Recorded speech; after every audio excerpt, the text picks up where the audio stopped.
All right, people, welcome back to the coach's desk. As you can see, I have sitting with me Olympian Christopher Taylor. He came back to where it all started just to give us a visit, and we just want to have a little talk with him, just to hear from him what's happening.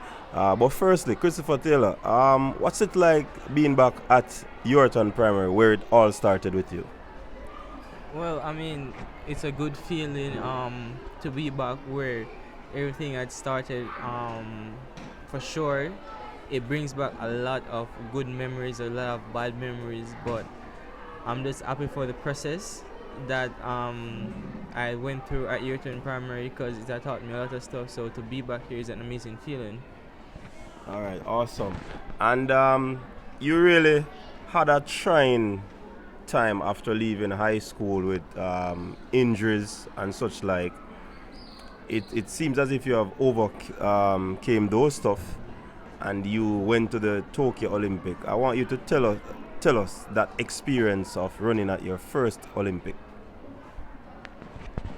Well, firstly, getting over my injury wasn't an easy process. It was a hard process, and adjusting to the professional world from high school. But once I got over those stuff and I set my mind on a goal, which was to make it to the Olympics, and I did that. Then I set another goal to make it to the Olympic final. The process was a bit hard, nerve-wracking, but I believed in myself and I believed in my coach. I trust the process, and I just tell myself, look, I'm going to the Olympics. I'm going to make the Olympic final. I'm going to be an Olympic finalist this year. So there was nothing going to stop me from achieving my goal, and that's just who I have been from a child. So I just continue that and live on to my expectation for myself. All right. Awesome there, awesome there. You made mention of trusting your coach. I want you to tell the athletes or the young athletes, up and coming athletes, how important it is to actually have that 100% trust in your coach. So firstly, I have to say a coach and an athlete relationship is the number one thing in a professional environment because your agent or spectators or your fans won't be seeing what you're doing in training, but your coach is there seeing it, seeing more than what you are seeing on a day-to-day basis. So, having a conversation with your coach every day after training, before training, you telling your coach what are your expectations in the short term, long term, training wise, competition wise, and your coach telling you what he can have you do and laying out stuff from the get go to have you focus on the importance of what you need to work on in training day in day out, what you need to work on in competition is very important. It helps a lot, but person doesn't notice if they don't have a good relationship with your coach. But having a good relationship with your coach really pushes you more and help you to have a wider view of how you can perform. Awesome, awesome. So, youngsters out there, listen to your coach. Sometimes the coaches are seen as being tough, but they know what they're doing and they intend for you to do well. All right, so let us fast forward to this year's. It's a world championship year, and a lot has been happening. People running fast times. Talk us through what has been the goal for this season so far, and if there is any indication of you seeing it playing out. Well, so far, as I just said, conversation with your coach and having a coach relationship is important. I left everything up to my coach. I'm just following the training program at the moment, trying to get back 100% healthy from World Indoor Championship. So I've been doing stuff to like get back to that level where I can compete really good. So at this moment, national trials is like a month away, but I'm still just following the process with coach and trusting him. He said I'll be okay, so I know I'll be okay. I'm just coming to national trials next month and do what I have to do to make the team, and then focus on world champs when it comes. But you know what persons are asking, Chris?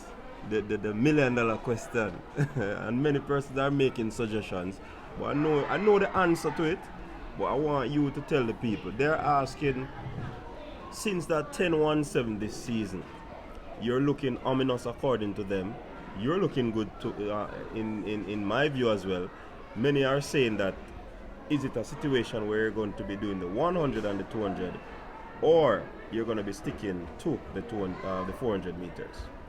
Well, I spoke up with coach about that. He says, coming national trials, whichever one I'm doing better training. I don't really train for the 100, so the 10 I did the other day was just like a tip of the iceberg. I didn't expect it. Coach was just laughing at me saying I should go my ways and go have fun. So that's what I did. But I know if he really wants me to like sprint, he can have me sprint really well. But I'm just training and following the program. I'm doing like in between stuff at the moment. I'm not pushing the quarter stuff. I'm not pushing the 100 meter stuff. But I know at the championship national trials coming, whichever event I go, I should make the team definitely, without a doubt. All right, so that sounds like some amount of confidence which you had since you have been here at this institution, and it's so happy to see that it has followed you. Now, in terms of the Jamaican male sprinting, there seemed to have been a lull, but one of your former teammates, Oblique Civil, set the nation on fire. What are your thoughts on his progress so far? Well, from last year, Oblique was supposed to run 9. Oblique is one of my close friends coming out of high school.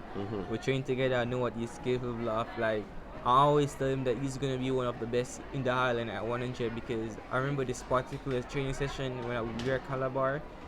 We were in a 250, and he had me for like 240 meters. He had me, and I was like, this have never happened before. I've never seen somebody who done it. So I know once he got the right training, right treatment, right diet, whatever, he will be a good contender at whichever event he does, because he's really good at 200 also, but he hasn't showed it as yet. But the time that he ran is very impressive.